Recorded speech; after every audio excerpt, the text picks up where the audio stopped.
The champagne flute in my hand was warm, flat, and about as appealing as watching my wife grind against her best friend on the dance floor for the third song in a row. But here I was, Eliot Warner, standing in the corner of the Oceanview Manor like some kind of human wallpaper, watching Sarah laugh at Daniel Klein's jokes with the kind of enthusiasm she used to reserve for winning lottery tickets. Jesus, Eliot, you look like someone pissed in your cornflakes. Randy, my construction foreman, appeared beside me with 2 fresh beers. His weathered face showed genuine concern, which somehow made everything worse. Just enjoying the show, I muttered, accepting the beer gratefully. The wedding reception was in full swing around us.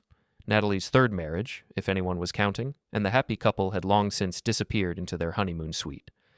What remained was the usual collection of suburban warriors getting progressively drunker and more honest about their feelings. Sarah spun away from Daniel, her emerald dress clinging to curves I used to know intimately, and caught my eye across the room. For a moment, I thought she might actually walk over, maybe remember she had a husband. Instead, she whispered something in Daniel's ear that made him laugh so hard he nearly choked on his martini. "How long has this been going on?" Randy asked, following my gaze. "Officially, about 6 months. Unofficially?" I shrugged. Probably since Daniel moved back to town and started his little tech startup with Sarah.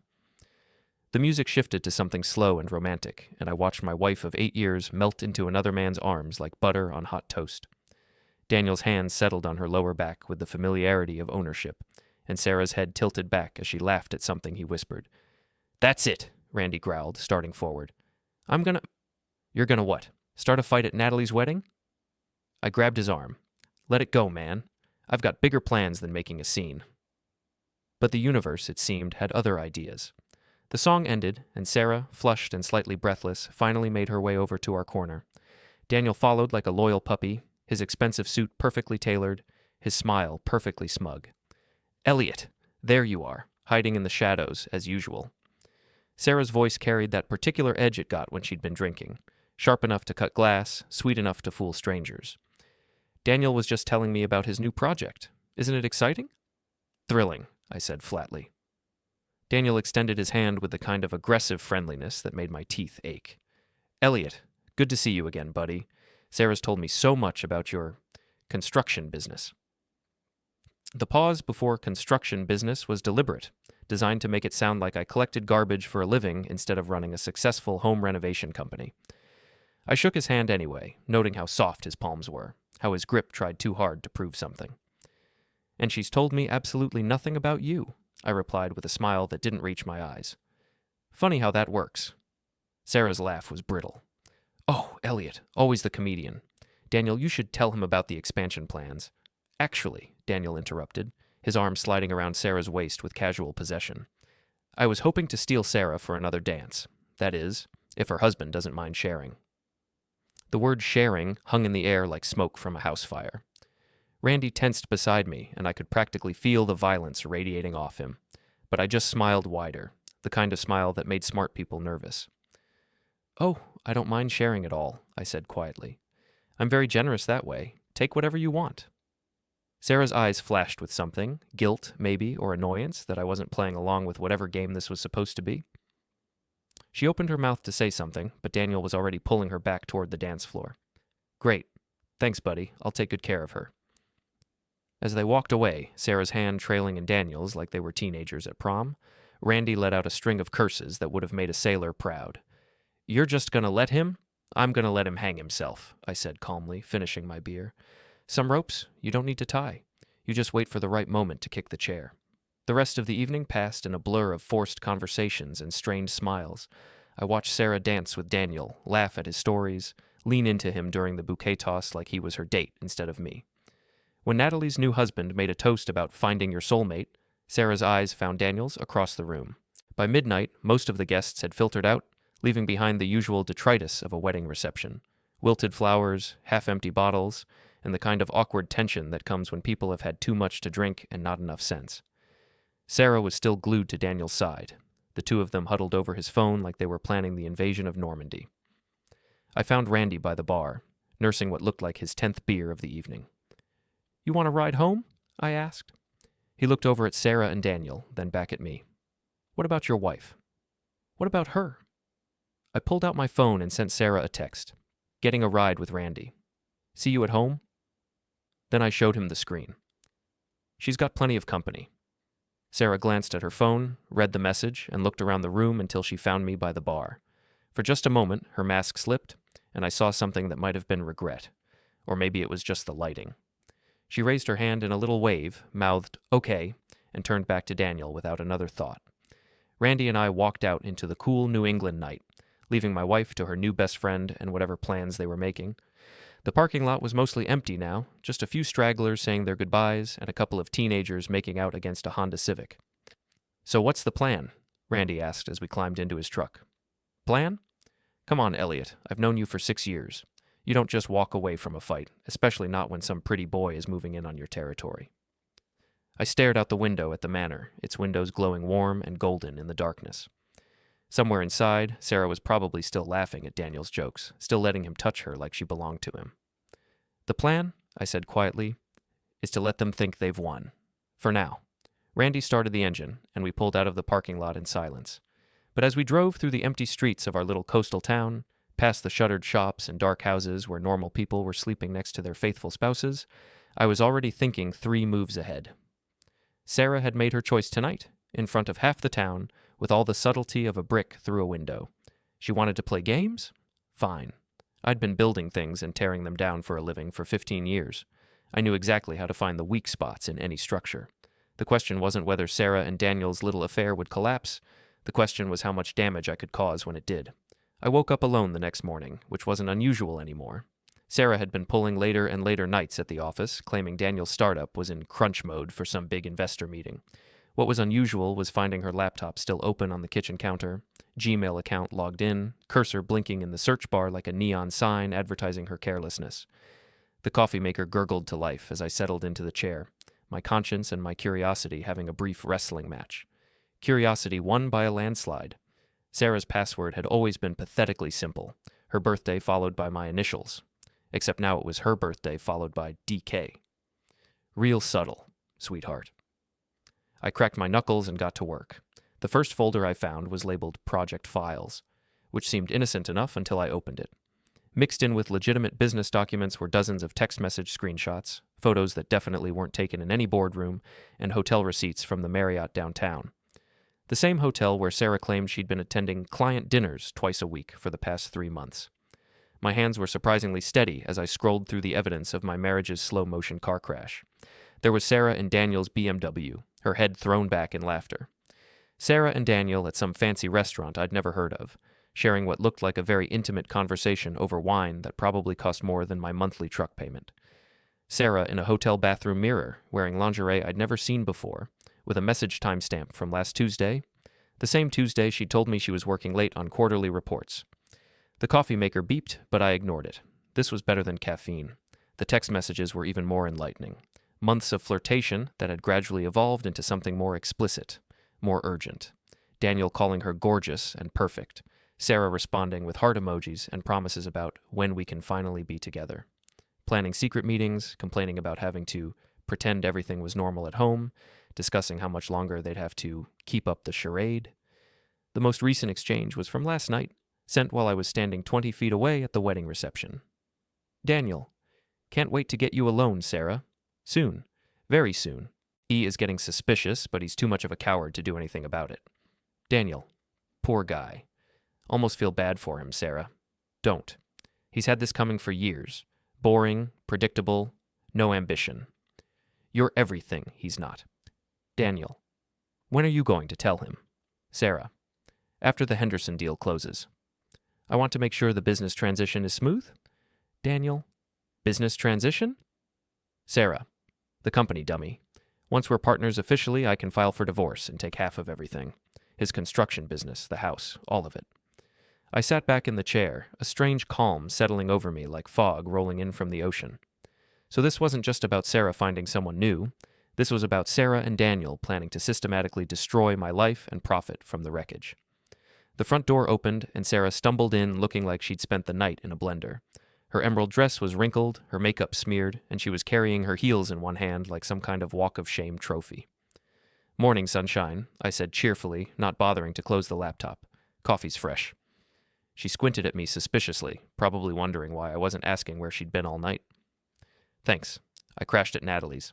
The bride was having some kind of emotional breakdown about her dress getting stained, so Maya and I stayed to help clean up.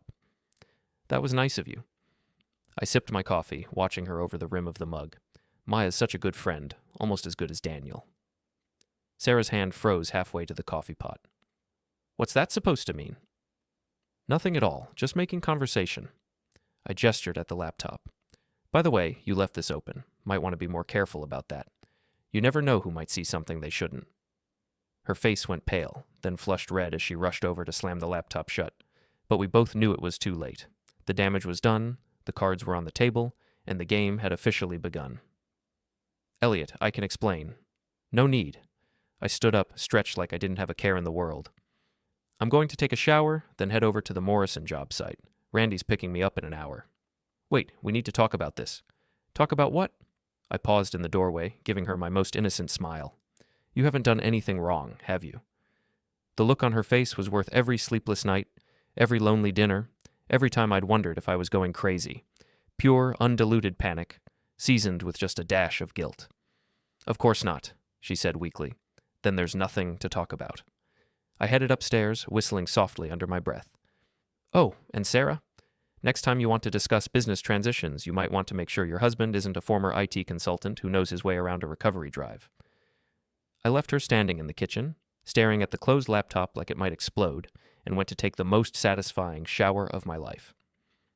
By the time Randy showed up, I'd already transferred my half of our joint savings into a new account at a different bank, changed the passwords on all the utilities, and made a quick call to my old lawyer, Clara Bishop. Clara was the kind of attorney who smiled like a shark and charged accordingly, but she'd helped me navigate the business and corporation paperwork years ago, and I trusted her to be ruthless when the situation called for it. You look different, Randy said as I climbed into his truck. More awake. Funny how a good night's sleep can change your perspective. I buckled my seatbelt and rolled down the window, letting the salt air wash over my face. Randy, how do you feel about doing a little detective work? What kind of detective work? The kind that involves following a certain tech entrepreneur around town and documenting his daily routine. Purely for educational purposes, you understand? Randy's grin was savage. Now you're talking my language. We spent the morning at the Morrison site, a kitchen renovation that was running ahead of schedule and under budget, the kind of project that made me remember why I loved this business. Clean problems with clean solutions, where hard work and attention to detail actually mattered. No games, no hidden agendas, just honest craftsmanship that would outlast whatever drama was currently destroying people's lives. Around lunchtime, Randy and I took a drive through downtown, past the gleaming glass offices where Sarah and Daniel were probably planning their next move. Daniel's BMW was parked in the executive lot, right next to Sarah's Honda, like they weren't even trying to hide their connection anymore. You want to key his car? Randy asked hopefully. Patience, Grasshopper. That's amateur hour stuff. I pulled out my phone and took a few photos of the two cars parked together, noting the time and date stamps.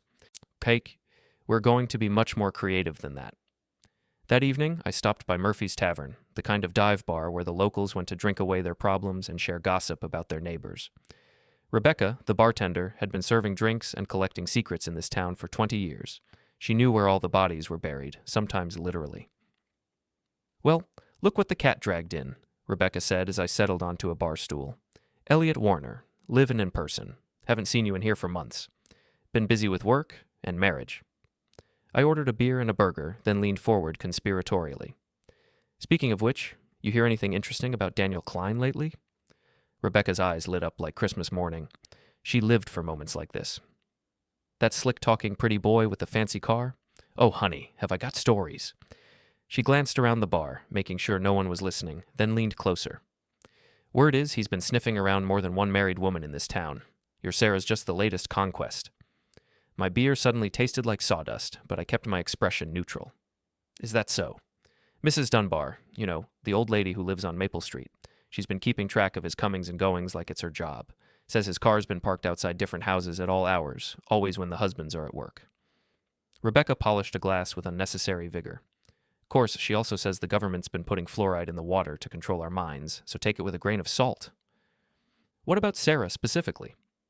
Rebecca's smile turned predatory.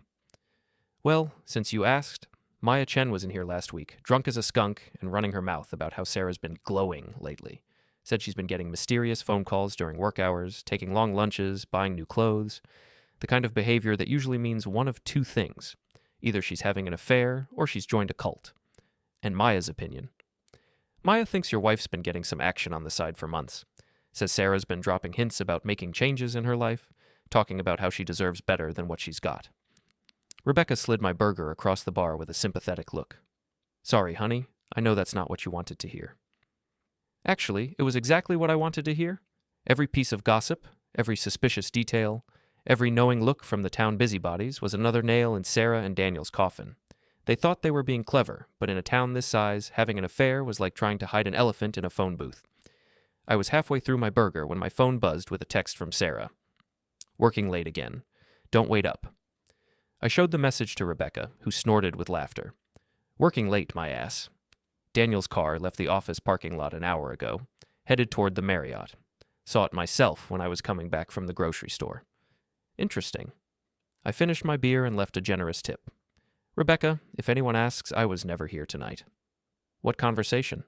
She winked and went back to polishing glasses. I drove home through the quiet streets, past houses where normal couples were probably settling in for an evening of Netflix and casual conversation. The kind of boring, predictable life that Sarah had apparently grown tired of.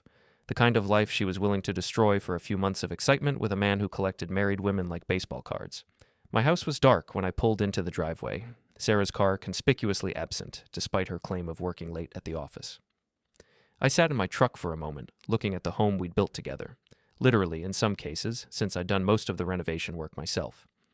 The wraparound porch I'd added for our second anniversary. The bay window in the kitchen where Sarah used to sit with her morning coffee, reading the news on her tablet. The master bedroom upstairs where we used to make love like we meant it, before routine and resentment had ruined whatever passion we'd once shared. All of it felt like evidence from someone else's life now. A museum of a marriage that had passed slowly, quietly, while I was too busy working and trusting to notice the symptoms. But that was okay. I was a contractor by trade, which meant I knew how to tear things down just as well as I knew how to build them up.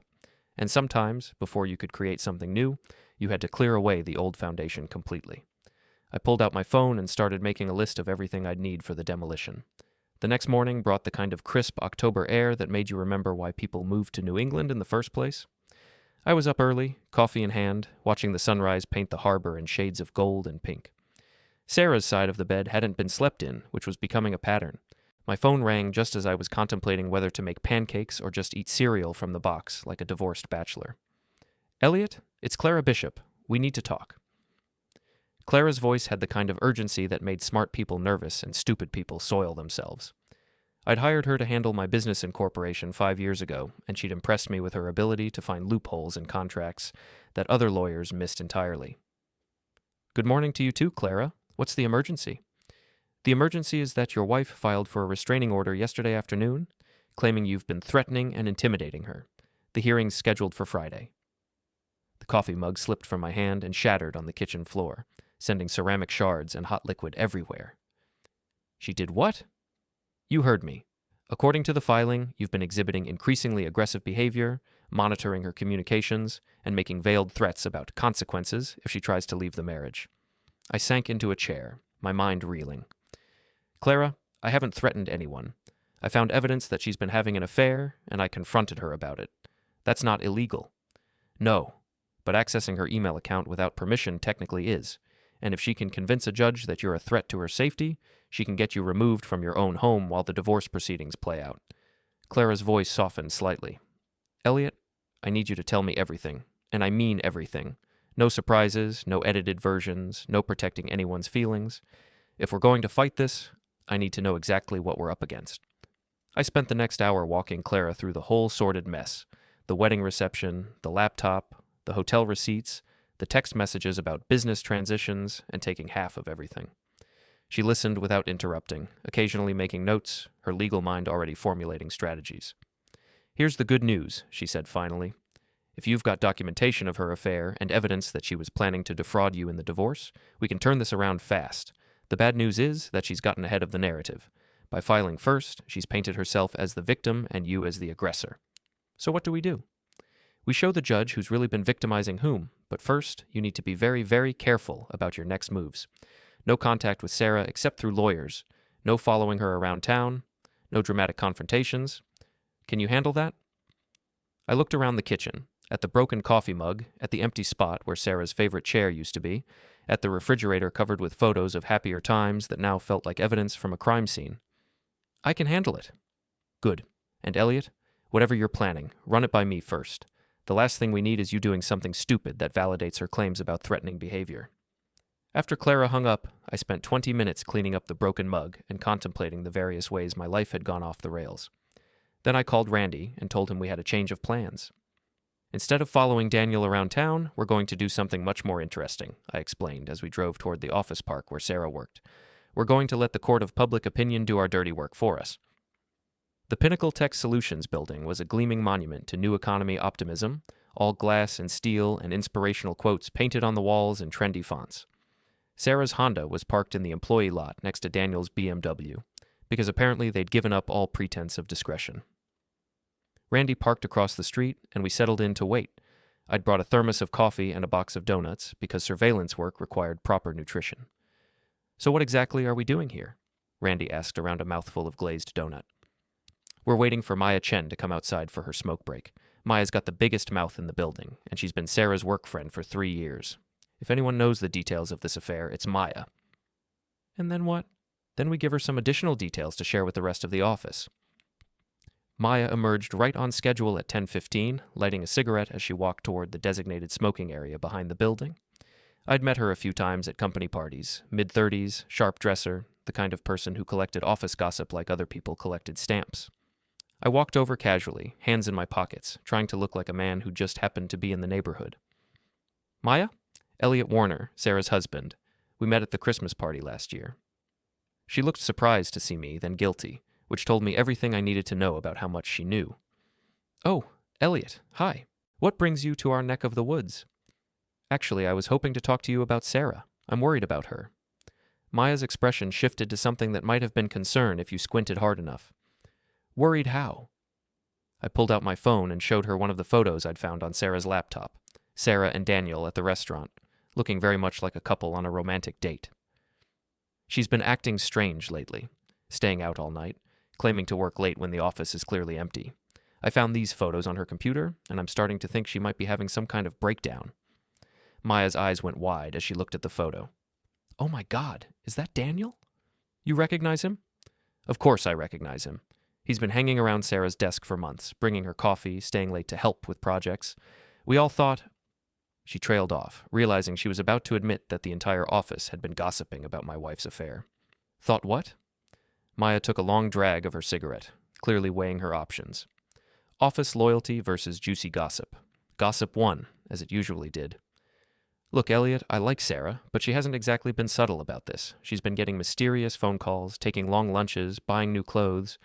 Last week she asked me to cover for her during a client meeting so she could run an errand, and I saw her leave with Daniel in his car." "Any idea where they went?" "The Marriott downtown. I mean, I assume that's where they went. That's where Daniel takes all his—" She stopped, her face flushing red. "All his what?" Maya dropped her cigarette and ground it under her heel. "Look, I probably shouldn't be telling you this, but Daniel's got a reputation around here. He's been involved with at least 3 married women since he started the company. It's like a pattern with him. Find someone who's unhappy at home, play the role of understanding confidant, then make the decisive move. And Sarah knows this? Sarah thinks she's special.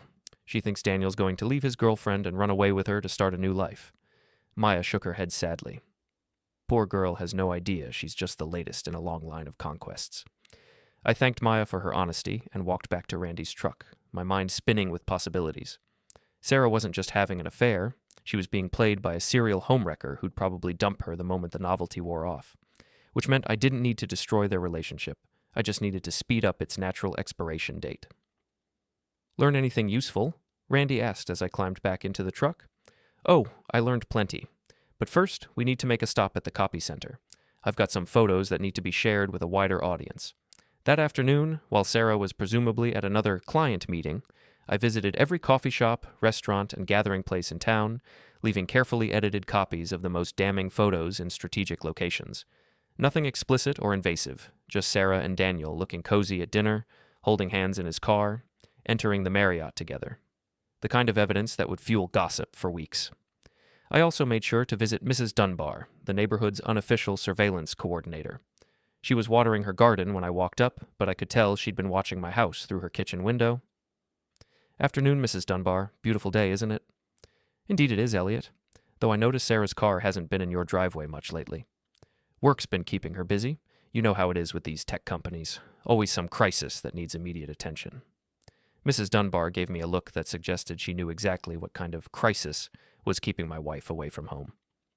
"Well, if it helps, that fancy BMW has been parked outside the Marriott every Tuesday and Thursday for the past month. Same time, same spot. Very punctual, whoever's driving it." "Interesting. Thanks for keeping an eye on the neighborhood, Mrs. Dunbar. It's good to know someone's paying attention." By evening, my phone was buzzing with texts from friends and acquaintances who'd seen the photos or heard the gossip. Most were sympathetic, a few were offering to help in whatever way they could, and one was from my sister Mara in Boston. "Heard through the grapevine that Sarah's been stepping out." "You okay?" I texted back. "Define okay. But I'm handling it. Want me to drive up there and kick her ass?" "Tempting, but I've got it covered. Thanks, though." "Love you, little brother. Call if you need anything." The house felt different when I got home that evening, emptier somehow, like Sarah had already started the process of erasing herself from our shared life. Her car was in the driveway, but she was upstairs in the bedroom with the door closed, talking in low, urgent tones on her phone. I made myself a sandwich and settled in at the kitchen table with my laptop, reviewing the evidence I'd collected and planning my next moves. Clara was right that I needed to be careful, but she hadn't said anything about being passive. There was a difference between threatening someone and simply allowing natural consequences to unfold. Around 9 o'clock, Sarah came downstairs looking haggard and defensive. She'd changed into jeans and a sweater, and her face was scrubbed clean of makeup, which somehow made her look younger and more vulnerable. "We need to talk," she said without preamble. "Do we? I thought you'd said everything you needed to say with that restraining order." She had the grace to look ashamed, at least. "That wasn't my idea. Daniel thought what? That you needed protection from your boring, predictable husband? He thought you might do something stupid when you found out about us." I looked up from my laptop, studying her face in the soft kitchen light.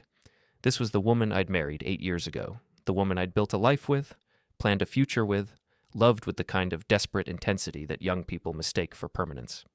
Now she was standing in our kitchen, defending another man's opinion about my character. "And what do you think, Sarah?" She was quiet for a long moment, her fingers twisting her wedding ring, a habit she'd developed during stressful conversations. "I think you have every right to be angry. I think I've handled this badly, and I'm sorry you found out the way you did. But you're not sorry you did it." "No," she said quietly. "I'm not sorry I did it. I'm sorry it took me this long to admit I wasn't happy." I closed the laptop and leaned back in my chair. "So what now? You and Daniel ride off into the sunset together? Start that new life you've been planning?" Her face crumpled slightly. "It's complicated." "Complicated how?" He's got some things he needs to work out first. With his business, with his living situation. It's not as simple as just leaving everything behind." I almost felt sorry for her in that moment. Almost. Because Maya had been right. Sarah had no idea she was just the latest in Daniel's collection of married women. She thought she was special. Thought their love was the kind that conquered all obstacles, when really she was just another conquest waiting to be discarded when something newer and more exciting came along. "Sarah," I said gently, "how much do you actually know about Daniel's romantic history?" "What do you mean?" "I mean, have you ever wondered why a successful, attractive man in his 40s is still single? Why he's so good at pursuing married women specifically?" Her face went pale. We're not like that. What Daniel and I have is real." "I'm sure it feels real. I'm sure all his relationships feel real, right up until they don't." She stared at me for a long moment, and I could see the doubt creeping in around the edges of her certainty. But then she shook her head, as if physically dispelling the thoughts I'd planted. "You're just trying to hurt me because you're angry. I get it, Eliot, but it's not going to work. Daniel loves me, and I love him, and we're going to figure out how to make this work." "Okay," I said simply, "if that's what you believe." She seemed surprised by my calm acceptance. "Okay? Okay. You're a grown woman, Sarah. You get to make your own choices and live with the consequences, just like I do." "What's that supposed to mean?" I stood up, stretched, and headed toward the stairs. "It means I'm going to bed. Tomorrow's a work day, and I've got a business to run. Unlike some people, I don't have the luxury of spending my days planning elaborate betrayals. Eliot, wait. But I was already halfway up the stairs, leaving her standing alone in the kitchen with her guilt and her doubts and her rapidly unraveling fairy tale. Because sometimes the best revenge wasn't dramatic confrontation or elaborate schemes. Sometimes the best revenge was simply stepping back and letting people destroy themselves. The restraining order hearing was scheduled for 10 a.m. on Friday, which gave me exactly 3 days to prepare my defense. Clara had been busy gathering evidence, interviewing witnesses, and building a case that would not only get the order dismissed, but potentially turn the tables on Sarah's entire narrative. The key, she explained as we sat in her office Thursday evening, is to show the judge that Sarah's claims are not only false, but part of a deliberate strategy to gain advantage in divorce proceedings. We've got the email evidence, the financial records showing her planned fraud, and testimony from multiple witnesses about her affair. What about Maya? Will she testify? Maya's agreed to provide a written statement about Sarah's behavior at work and Daniel's pattern of pursuing married women. She's also given us contact information for 2 other wives who were involved with Daniel in the past year. I raised an eyebrows. 2 others? Jennifer Morrison, yes, the same Morrison whose kitchen you're renovating, and Lisa Chen, Maya's sister-in-law. Both married, both convinced they were Daniel's one true love, both eventually discarded when he moved on to newer conquests. The irony was almost too perfect. I'd been working in Jennifer Morrison's house for 3 weeks, completely oblivious to the fact that she'd been through the exact same experience Sarah was currently living. The universe, it seemed, had a twisted sense of humor. Are they willing to testify? Jennifer is. She's furious about what Daniel put her through and wants to warn other women. Lisa's more reluctant. She's still dealing with the fallout in her own marriage, but she might be convinced if we need her. Clara spread a stack of documents across her desk like a poker player revealing a royal flush. Bank records, hotel receipts, email printouts, phone logs, witness statements, enough evidence to bury Sarah and Daniel under an avalanche of their own poor choices. Here's what's going to happen tomorrow, she continued. Sarah's lawyer will present her claims about threatening behavior and emotional abuse. We'll counter with evidence of her adultery, fraud, and false accusations. Then we'll ask the judge to not only dismiss the restraining order, but to issue sanctions against Sarah for filing frivolous claims. Sanctions? Financial penalties, potential criminal charges for perjury, and a notation in her record that could affect custody arrangements if there were children involved. Clara's smile was sharp enough to cut glass. By the time we're done, Sarah's going to wish she'd just asked for a quiet divorce instead of trying to play games with the legal system. I left Clara's office feeling cautiously optimistic, but the universe wasn't quite done testing my patience. As I walked to my truck, I spotted Daniel's BMW parked across the street. Engine running, Daniel himself visible behind the wheel. He'd been following me. I walked over and tapped on his passenger window. He rolled it down reluctantly, trying to project confidence, but mostly succeeding in looking nervous. Evening, Daniel. Fancy meeting you here? Eliot just happened to be in the neighborhood. Sure you were, just like you just happened to be in my wife's neighborhood all those nights when I was working late. I leaned against his car, casual as could be. You know, I've been learning some interesting things about you lately. His jaw tightened. Such as? Such as your impressive track record with married women. Jennifer Morrison sends her regards, by the way. She's got some fascinating stories about your relationship last spring. The color drained from Daniel's face. I don't know what you're talking about. Of course you don't. Just like you don't know about Lisa Chen or the other women Maya mentioned. You've got quite the system worked out, don't you? Find someone unhappy, play the understanding friend, promise them a better life, then disappear when things get complicated. You're fishing, Eliot. Sarah and I are different. Sarah and you are exactly the same as all the others. The only difference is that this time, you picked the wrong man's wife. I straightened up, patting the roof of his car like I was saying goodbye to an old friend. See you in court tomorrow, Daniel. Should be educational for everyone involved. I walked away without looking back, but I could hear him fumbling with his phone, probably calling Sarah to warn her that their carefully constructed house of cards was about to collapse. The next morning dawned gray and drizzly, the kind of weather that matched my mood perfectly. I dressed in my best suit, the one I'd worn to our wedding 8 years ago, and met Clara at the courthouse steps. You ready for this? She asked. I've been ready for months. I just didn't know it until this week. The courtroom was smaller than I'd expected, more like a conference room than the dramatic legal arena you see in movies. Sarah was already there with her lawyer, a thin, nervous-looking man who kept shuffling papers and checking his watch. She'd dressed conservatively, navy blue dress, minimal makeup, hair pulled back in a way that was supposed to make her look vulnerable and sympathetic. Daniel was nowhere to be seen, which was interesting. Either he was hiding in the hallway, or Sarah's legal team had decided his presence would hurt more than it helped. Judge Martinez was a stern-looking woman in her 50s who had a reputation for not tolerating nonsense from either side. She reviewed the paperwork quickly, then looked up at Sarah's lawyer. "Counselor, your client is requesting a restraining order based on alleged threatening behavior. Please present your evidence." Sarah's lawyer stood up, cleared his throat, and launched into a presentation that would have been impressive if it had been based on actual facts. According to his version of events, I was a controlling, potentially violent husband who had been monitoring Sarah's communications, making veiled threats, and exhibiting increasingly erratic behavior as our marriage deteriorated. Your Honor, Mrs. Warner fears for her safety. The defendant has admitted to accessing her private email account without permission, has been following her around town, and has made statements suggesting he intends to make her pay for seeking independence. It was a compelling narrative, I had to admit. If I didn't know better, I might have believed it myself. Then it was Clara's turn. Your Honor, what we have here is not a case of domestic intimidation, but rather a calculated attempt by Mrs. Warner to gain advantage in divorce proceedings by falsely portraying herself as a victim. Clara's voice carried the kind of authority that made people sit up and pay attention. The evidence will show that Mrs. Warner has been conducting an extramarital affair for several months, planning to defraud her husband in divorce proceedings, and has filed these false charges in an attempt to remove him from the marital home while she and her lover liquidate joint assets. Sarah's face went white as Clara began presenting the evidence. The email screenshots, the hotel receipts, the text messages about business transitions, and taking half of everything. The financial records showing Sarah had been moving money into accounts Daniel had access to. The witness statements from Maya, Jennifer Morrison, and 3 other women who could testify to Daniel's pattern of seducing married women. Furthermore, Your Honor, we have evidence that Mrs. Warner's alleged fear of her husband is completely fabricated. As recently as last Tuesday, she sent text messages to friends describing her husband as boring and predictable.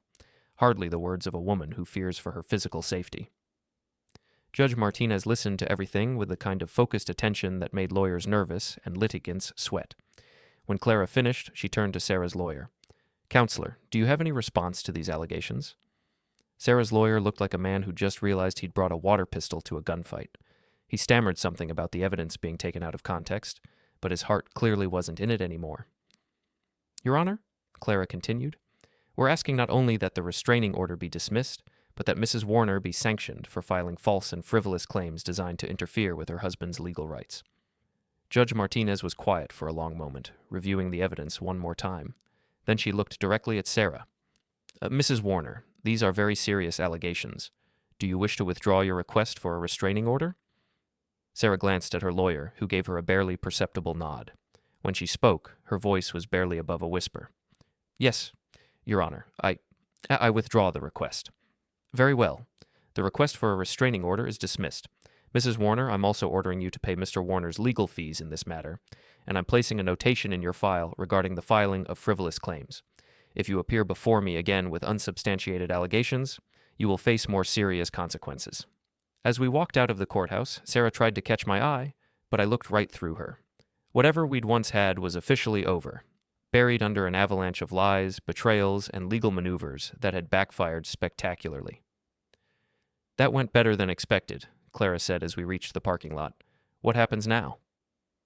"Now we file for divorce on grounds of adultery, seek full restitution for any money she's moved out of joint accounts, and make sure Daniel Klein understands that his little hobby of collecting married women has finally caught up with him." I was about to respond when I spotted Daniel's BMW pulling into the courthouse parking lot.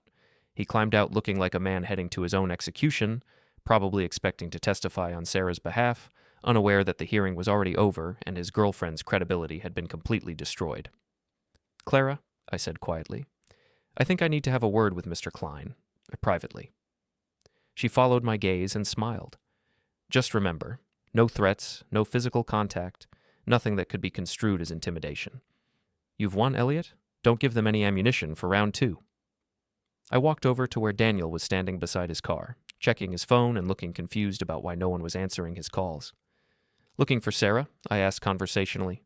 He spun around, startled. "Eliot, I thought you were in court." "I was. It's over." I leaned against the hood of his car, casual as could be. Turns out judges don't like it when people file false restraining orders as part of divorce strategy. Who knew? Daniel's face went through several interesting color changes. What do you mean, it's over?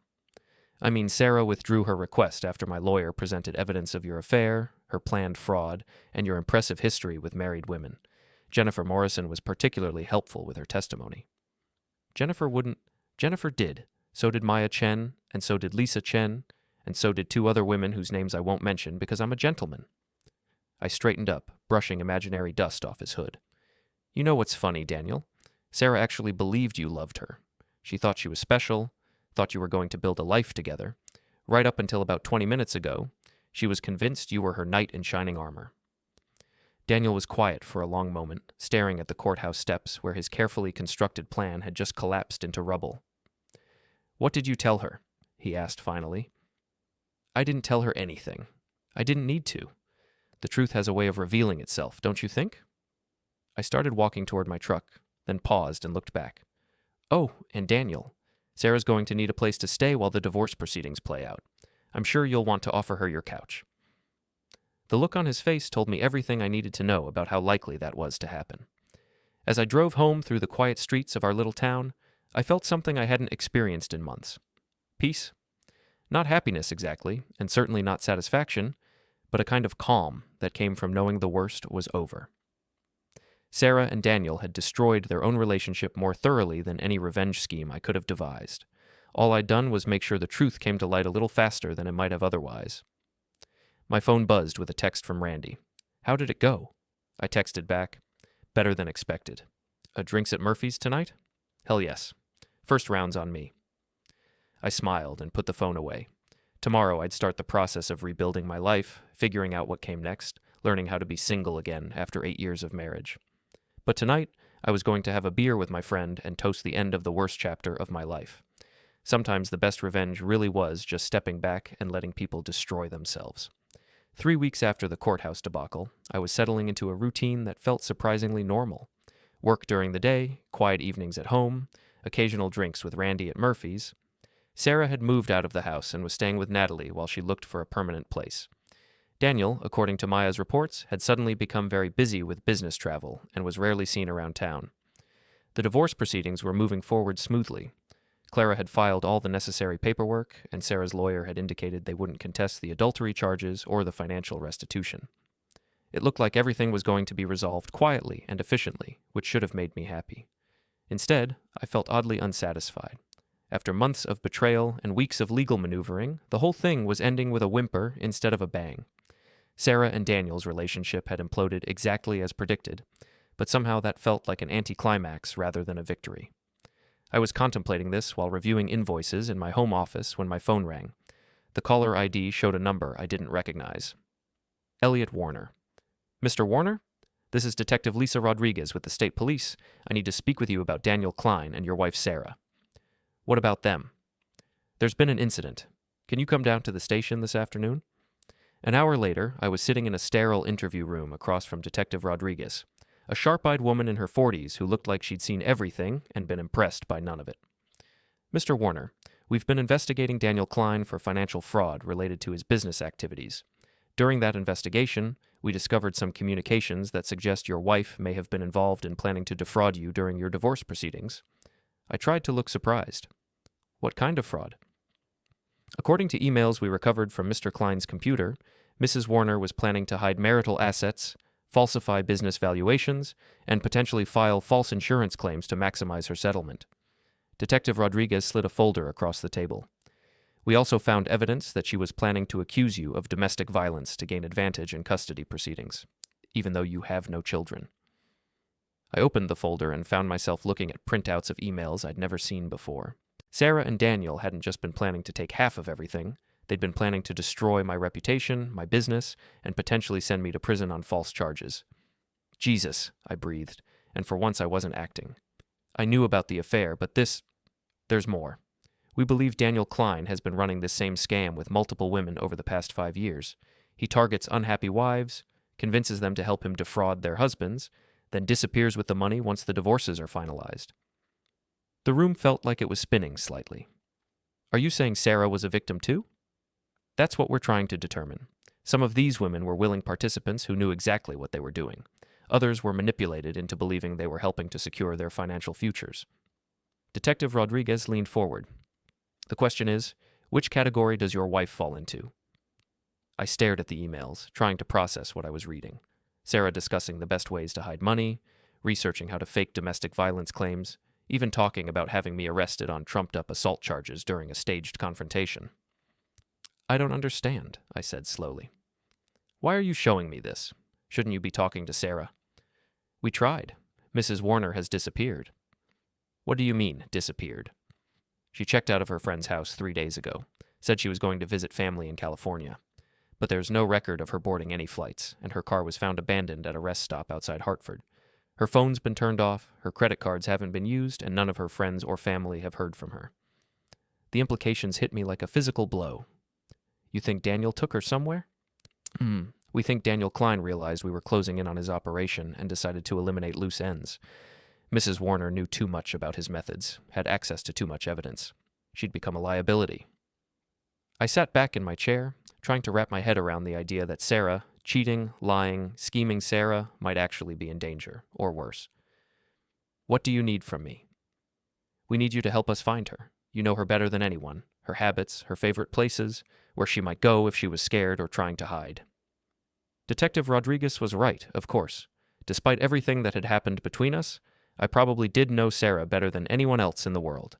I knew she was terrified of heights, loved old movies, and always kept emergency cash hidden in a shoebox in her closet. I knew she talked to her sister in Phoenix every Sunday morning and had a birthmark on her left shoulder that looked like a butterfly. I also knew she was capable of betraying the person who loved her most in service of a fantasy relationship with a man who collected women like trophies. I'll help, I said finally. But I want to know everything. No holding back information because you think I can't handle it. Detective Rodriguez nodded. Fair enough. Here's what we know so far. Over the next 2 hours, she walked me through the entire scope of Daniel's operation. 5 women in 3 states, all married, all convinced they were his one true love. 2 had successfully divorced their husbands and handed over substantial settlements to Daniel before he disappeared. 1 had been arrested when her husband discovered the fraud and pressed charges. 1 had committed suicide when she realized she'd destroyed her family for nothing. And now Sarah was missing. The pattern is always the same, Detective Rodriguez explained. He targets women who are unhappy in their marriages, usually through work or social connections. He plays the role of understanding confidant, gradually escalating to romantic involvement. Then he convinces them to help him secure their financial future by hiding assets, inflating damage claims, or filing false accusations against their husbands. And when the divorce is final? He disappears with the money. Sometimes he just vanishes quietly. Sometimes he makes sure his accomplice can't testify against him. The unspoken implication hung in the air between us like smoke from a house fire. You think he ruined her. I think Daniel Klein is a sociopath who's been getting away with this for years because his victims were too ashamed to report what happened to them. Sarah was different. She had evidence, she knew details about his other operations, and she was starting to ask questions about why he kept delaying their plans to be together. Detective Rodriguez pulled out another folder, this one containing surveillance photos of Daniel's movements over the past week. Him loading suitcases into his car, visiting a storage unit, making a cash withdrawal from an ATM. We've been watching him, but we lost him yesterday afternoon. His car was found at Logan Airport, but there's no record of him boarding any flights under his real name. I studied the photos, looking for clues about where he might have gone or what he might have done with Sarah. One image caught my attention. Daniel at what looked like a construction site, talking to someone in a hard hat. Where was this taken? Industrial Park outside Worcester. We're not sure what he was doing there. But I was, because I recognized the construction site, recognized the half-finished building in the background. It was a project Randy and I had bid on 6 months ago but lost to a cheaper contractor. The kind of place where someone could dispose of evidence without being disturbed. Detective Rodriguez, I said quietly, I think I know where Sarah is. The drive to Worcester took 45 minutes, long enough for me to call Clara and explain what was happening, long enough for Detective Rodriguez to coordinate with local police, and long enough for me to contemplate the bizarre twist my life had taken. This morning I'd been a divorced contractor starting over. Now I was potentially racing to save the life of the woman who'd betrayed me. The construction site was exactly as I remembered it, a half-finished office complex surrounded by chain-link fencing with plenty of places to hide a car or bury evidence. Detective Rodriguez had called for backup, but she'd agreed to let me come along because I knew the layout of the site better than anyone. "Stay behind me," she instructed as we approached the main gate. "If Klein is here, he's desperate, and desperate people do stupid things." We found Daniel's rental car parked behind a temporary trailer, hidden from view of the main road. Detective Rodriguez called for backup and drew her weapon, motioning for me to stay back. "Daniel Klein, this is the police. We know you're here. Come out with your hands visible." Silence. We approached the trailer carefully, Detective Rodriguez leading the way. The door was unlocked, and inside we found evidence of recent occupation, fast food containers, empty water bottles, and a laptop computer that was still warm. "He was here recently," Detective Rodriguez muttered, checking the computer. "But where?" A muffled sound from somewhere deeper in the construction site cut her off. It might have been wind through the unfinished building, or it might have been something else entirely. "This way," I whispered, leading her toward the main structure. We found them in what would eventually be the building's basement, a concrete foundation with steel support beams and enough shadows to hide an army. Sarah was tied to one of the beams, duct tape over her mouth, her eyes wide with terror when she saw us. Daniel was nowhere to be seen. Detective Rodriguez immediately called for paramedics while I worked on untying Sarah's restraints. She was dehydrated and exhausted, but otherwise unharmed. When I pulled the tape from her mouth, the first thing she said was, "Eliot, what are you doing here?" "Saving your life, apparently." Before she could respond, we heard footsteps on the concrete stairs leading down to the basement. Detective Rodriguez spun around, weapon drawn, as Daniel Klein emerged from the shadows with his hands raised. "Don't shoot," he said calmly. "I'm not armed." "Daniel Klein, you're under arrest for kidnapping, fraud, and conspiracy." Detective Rodriguez kept her gun trained on him while she read him his rights, but Daniel seemed almost relieved to be caught. "Is she okay?" he asked, nodding toward Sarah. "Like you care," I snapped. "Actually, I do care. That's the problem." Daniel sat down heavily on a concrete block, suddenly looking older than his 40-something years. "I never meant for any of this to happen. It was supposed to be simple. Get the money, disappear, start over somewhere else. But Sarah, she was different." "Different how?" Detective Rodriguez asked. "She actually believed I loved her. Hell, maybe I did love her. And when I realized what that meant, what I'd have to do to keep her quiet," he shook his head. "I couldn't go through with it." Sarah was staring at Daniel like she'd never seen him before. "You were going to ruin me? I was going to disappear and let you take the blame for everything. Let you go to prison for fraud while I started over with a new identity." Daniel's voice was flat, emotionless. "But when it came time to actually do it, I realized I couldn't, so I brought you here to figure out what to do next." "And what did you figure out?" I asked. Daniel looked directly at me, and for the first time since I'd known him, his expression was completely honest. "I figured out that I'm not as much of a monster as I thought I was, and that Sarah deserves better than either of us gave her." The police backup arrived then, along with paramedics who checked Sarah over and declared her physically unharmed. As they loaded Daniel into a patrol car, he caught my eye one last time. "Take care of her, Eliot. She's going to need someone who actually gives a damn." Then he was gone, and I was left standing in a half-finished basement with my soon-to-be ex-wife, trying to process everything that had just happened. "Eliot," Sarah said quietly, "I need you to know—" "Save it," I interrupted. "We'll have plenty of time to talk during the investigation. Right now, let's just get you home." But as we walked out of that concrete tomb and into the fading afternoon light, I realized that home was a more complicated concept than it used to be. Sarah had betrayed me, lied to me, and tried to destroy my life. But she'd also been manipulated by a professional predator who'd played the same game with dozens of other women. The question was, what did that change, if anything? As we drove back toward town in Detective Rodriguez's car, Sarah staring out the window at the passing landscape, I found myself thinking about second chances, about forgiveness, about the difference between justice and revenge. I'd gotten my revenge. Sarah and Daniel's relationship had imploded. Their scheme had been exposed, and Daniel was facing serious prison time. But sitting there next to the woman I'd once loved, watching her try to come to terms with how thoroughly she'd been used, revenge felt like a pretty hollow victory. The real question was, what came next? And for the first time in months, I honestly didn't know the answer. 2 months later, I was putting the finishing touches on Jennifer Morrison's kitchen renovation when Randy burst through the front door like the building was on fire. "Turn on the news," he said breathlessly. "Channel 7. You're not going to believe this." I wiped my hands on a rag and followed him to the living room, where Jennifer was already switching on the television. The afternoon news was just starting, and the lead story made me freeze. Breaking news this hour. Convicted fraudster Daniel Klein was found lifeless in his prison cell this morning, apparently the victim of an attack by fellow inmates who discovered his history of targeting women. The reporter's voice faded into background noise as I stared at Daniel's photo on the screen. Even in his mugshot, he looked like the kind of man women would trust, would fall in love with, would destroy their lives for. Now he was gone, taken out by inmates acting under their own warped sense of justice. Jesus, Randy muttered. Guess that's the end of that story. But it wasn't the end. It was just the beginning of the final act. My phone rang as I was driving home from the job site. Sarah's name appeared on the caller ID, which was unusual.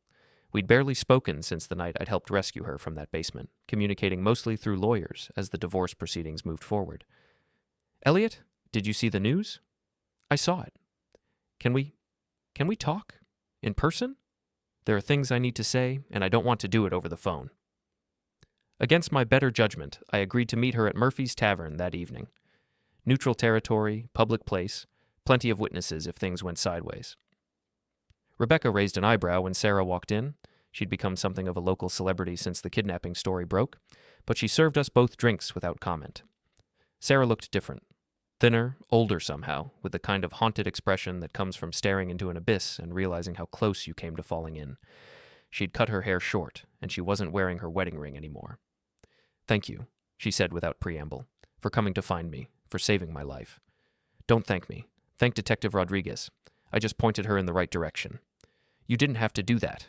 After everything I put you through, you could have just let it happen. I studied her face in the dim barlight, looking for traces of the woman I'd married 8 years ago. She was still there, buried under layers of guilt and regret and hard-earned wisdom. Is that what you think of me, that I'd let you pass out of spite? I think I don't know what to think anymore. Sarah took a sip of her wine, her hands trembling slightly. The police told me everything, Eliot. About Daniel's other victims, about what he was planning to do to me, about how thoroughly he played me from the very beginning. And how does that make you feel? Like the stupidest woman who ever lived. Her laugh was bitter, self-deprecating.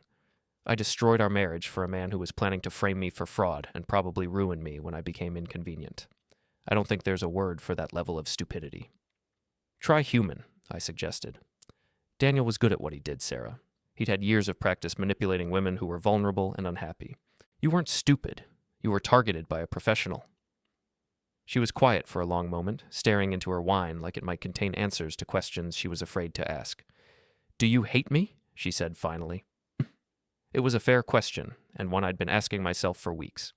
Did I hate the woman who'd betrayed me, lied to me, tried to destroy my life for a fantasy relationship with a sociopath? Or did I pity the victim who'd been manipulated by a predator into making the worst decisions of her life? I hate what you did, I said carefully. I hate the lies, the betrayal, the way you made me feel like I was going crazy when I suspected something was wrong. I hate that you were willing to destroy everything we'd built together for someone who never gave a damn about you. Sarah nodded, tears starting to form in her eyes. But do I hate you? No. I don't hate you, Sarah. I just don't trust you anymore. And without trust, there's nothing left to build on. What if... She stopped, took a shaky breath, started again. What if we could find a way to rebuild that trust? What if we could start over, knowing what we know now? I'd been expecting this conversation, dreading it and anticipating it in equal measure. Sarah was alone now, facing the wreckage of her life, looking for something familiar to hold on to. It would be easy to say yes, to try to go back to what we'd had before Daniel Klein entered our lives like a cancer. It would also be a mistake. Sarah, I said gently, what we had is gone. It passed the night you chose to dance with Daniel instead of your husband, and it was buried the day you tried to have me arrested on false charges. We can't go back? Then what do we do? How do we move forward? We finish the divorce. We divide our assets fairly. We wish each other well and try to build better lives with other people. I finished my beer and stood up. And we remember that sometimes the best thing you can do for someone you used to love is let them go. Sarah was crying openly now, and part of me wanted to comfort her, to tell her everything would be okay. But that wasn't my job anymore. She'd made her choices, and now she had to live with the consequences. Goodbye, Sarah. Eliot, wait. But I was already walking away, leaving her sitting alone at the bar with her regrets and her tears and the ghost of what we used to be. Outside, the October air was crisp and clean, carrying the smell of fallen leaves and wood smoke from someone's fireplace.